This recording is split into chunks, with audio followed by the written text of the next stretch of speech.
मेरे राम रघुनाथ अब तक के सारे अपराध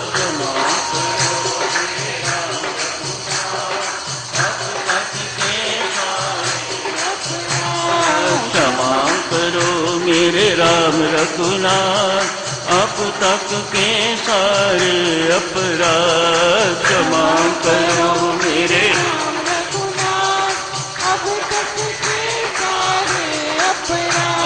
क्षमा करो मेरे राम रघुनाथ अब तक के सारे अपराध क्षमा करो मेरे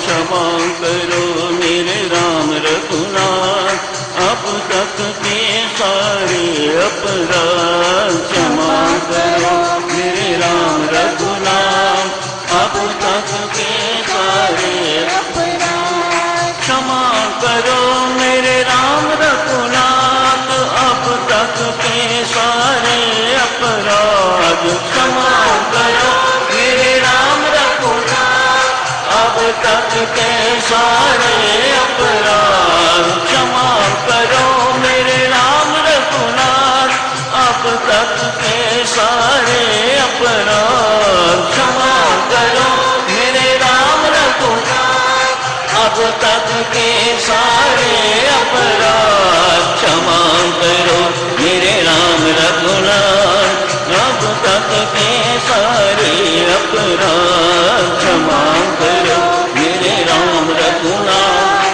अब तक के सारे अपराध क्षमा करो मेरे राम रघुनाथ अब तक के सारे अपराध। भक्तजनों,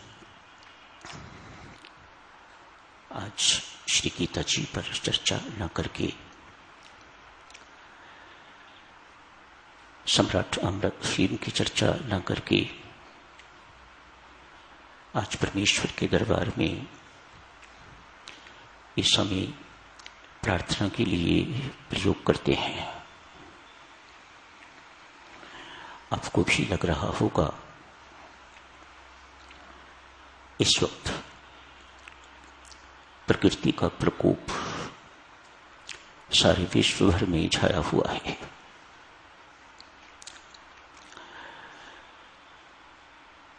प्रकृति प्रकोप करना ही जानती है, कुपित हो जाती है, क्रुद्ध हो जाती है, अत्यधिक क्रुद्ध हो जाती है अपने अपराधों के कारण। संसार भर के प्राणी जो अपराध करते हैं उनसे प्रकृति कुपित हो जाती है। प्रकृति के नियमों का जहां पालन नहीं होता, व्यक्तिगत रूप से या सामूहिक रूप से, वहां प्रकृति अपना प्रकोप दिखाती है। हमारा साधक जनों इस प्रकृति के साथ कोई संबंध नहीं है। संबंध हो भी तो भी ये बेचारी प्रकृति सजा देने के अतिरिक्त और कुछ नहीं कर सकती। वह सजा दे रही है। भारत उस सजा से ग्रस्त, चीन उसकी सजा से ग्रस्त। कहीं भूकंप आ रहे हैं, कहीं व्यापार बंद हो रहे हैं, कहीं कुछ हो रहा है, कहीं कुछ हो रहा है। जहां जहां के समाचार आप देखो, कुछ न कुछ प्रकृति के प्रकोप से प्रभावित हुआ दिख पड़ता है या सुनने में आता है। अचानक व्यापार में घाटा पड़ जाता है, अचानक देश का देश इस घाटे से सफर करने लग जाता है। कहीं भूकंप आ रहा है, कहीं बाढ़ें आ रही हैं।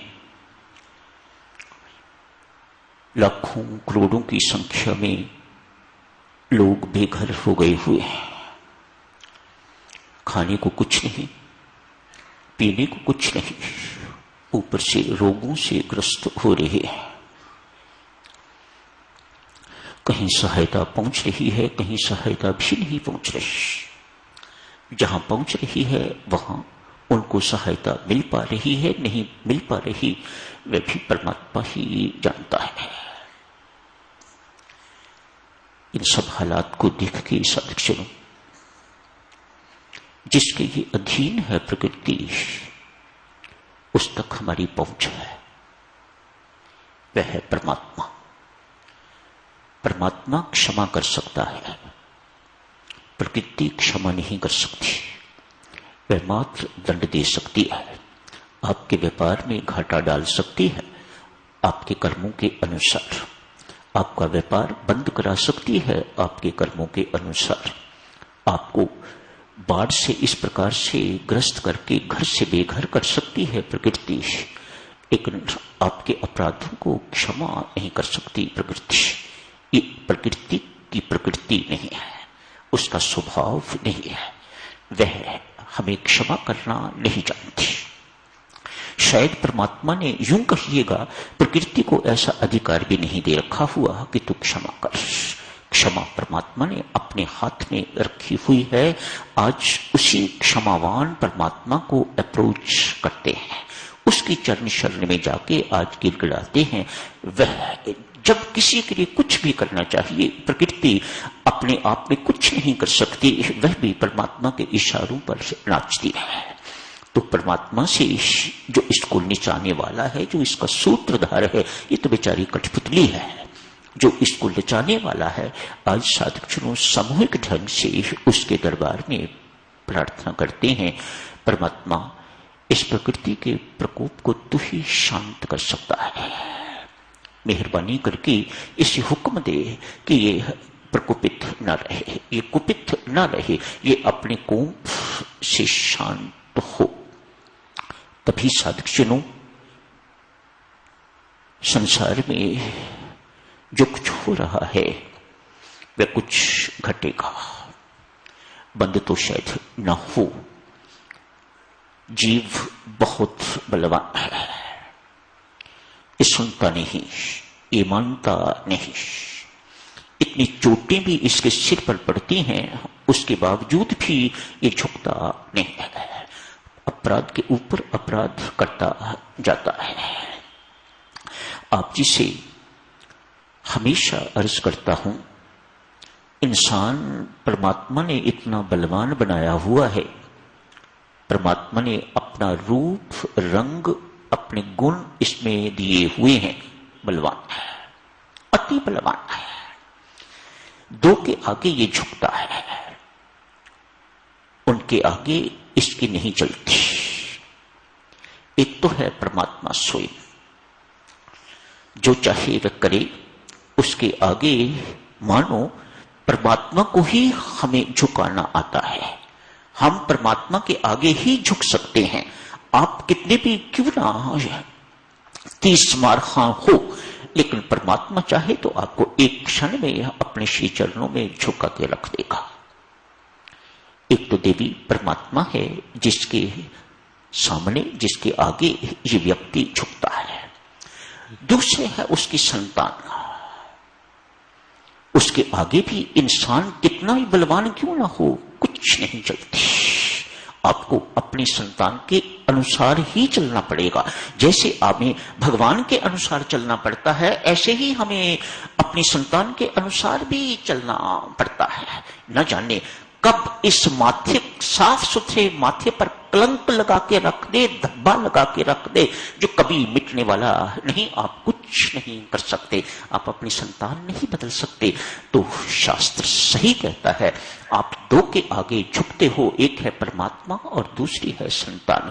साधकजनों, इन बातों में ना जाते हुए जितना समय शेष है, आओ आंख बंद करके ध्यान में बैठते हैं, परमेश्वर से प्रार्थना करिए। मन ही मन मैं कुछ थोड़ा बोलता जाऊंगा, आप भी मन ही मन परमात्मा से अपने शब्दों में प्रार्थना करते रहिएगा।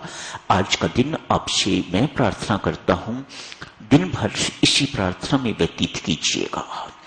आज अनेक अमृतवाणी के पाठ कीजिएगा, जाप कीजिएगा अधिक से अधिक, ताकि परमेश्वर हम सबके सामूहिक ढंग से, मात्र हमारे ही नहीं, कोई कुछ नहीं कह सकता साधक चलो किसके अपराध के कारण प्रकृति बिगड़ी हुई है, कहीं मैं ही तो नहीं, ऐसा सोच के साधक चलो अपने पाप अपराध परमात्मा से क्षमा करवाओ, मांगो क्षमा परमात्मा से। परमात्मा, मुझे लगता है मैं ही कारण हूं इस सारे बिगाड़ का, मेहरबानी करके मेरे अपराध क्षमा करो, ताकि मेरे अपराधों के कारण सारा संसार सफर न करे।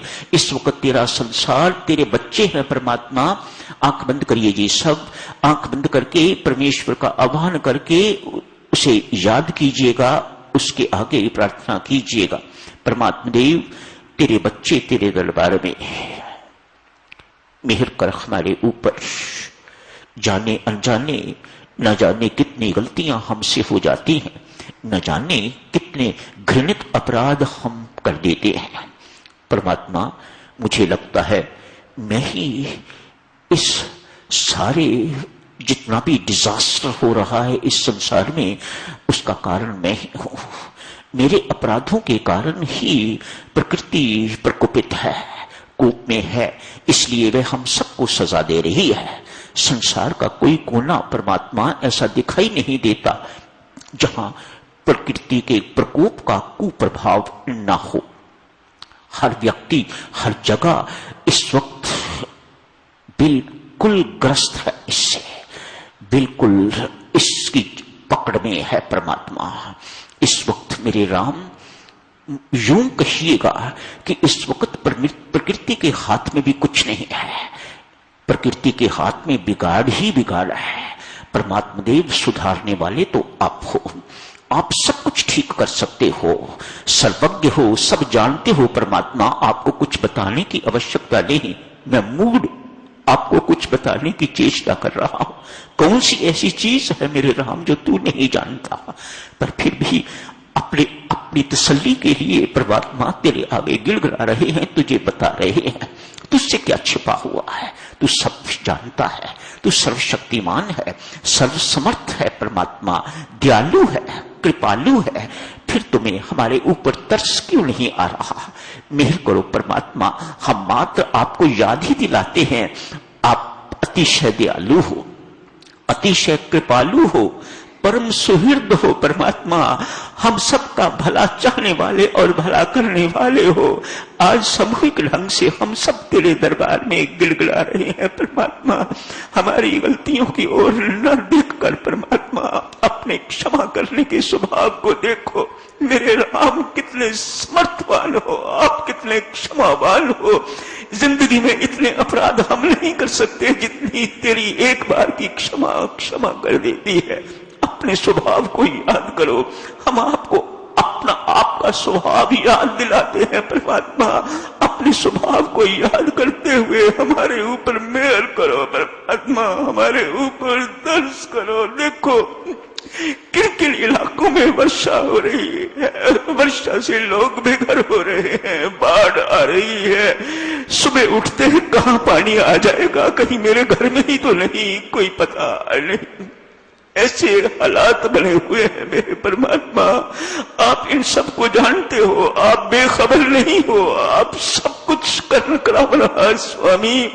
बस मेहर करने की जरूरत है, आप जी के संकल्प मात्र से अभी इसी वक्त सब कुछ ठीक हो सकता है। परमात्मा देव, कृपा करो, कृपा करो, कृपा करो, कृपा करो। आज साथ चलो, दिन भर अनेक अमृतवाणी के पाठ करो, इसका पुण्य जाप करो, इसका पुण्य परमात्मा तेरे चरण शरण में अर्पित है।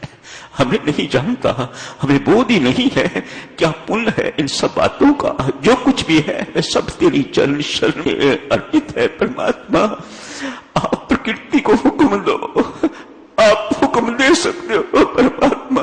प्रकृति आपकी आज्ञाकारी है, आपके अधीन है, हुक्म दो। अरे बस आप, इसके बाद आप कुछ नहीं बिगाड़ करना। तो आज हम सबका भला हो जाएगा। ये सब कुछ, ये बाढ़, जितना भी डिजास्टर हो रहा है, आज सब कुछ बंद हो करो परमात्मा।